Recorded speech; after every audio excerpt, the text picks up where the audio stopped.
Тилөө ырымынын мааниси кыргызда кадимки эле тилөө ниетине байланыштуу. Ал эми эмнени тилөө бул өзүнчө маселе.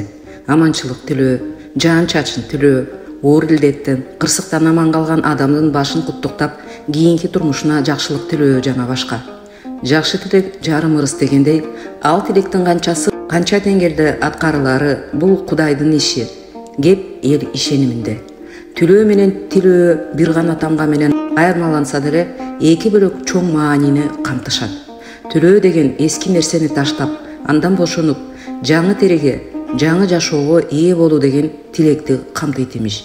Кылым каратып келе жаткан тилөө салтынын өзөгүндө азыркы менен кеткендин, тирүүлөр менен арбактардын, бабалар менен урпактардын, күнүлдүк менен ыйыктыктын, ошондой эле табият менен адамдын карым-катнашы жана бири-биринин алдындагы жоопкерчилиги жатат.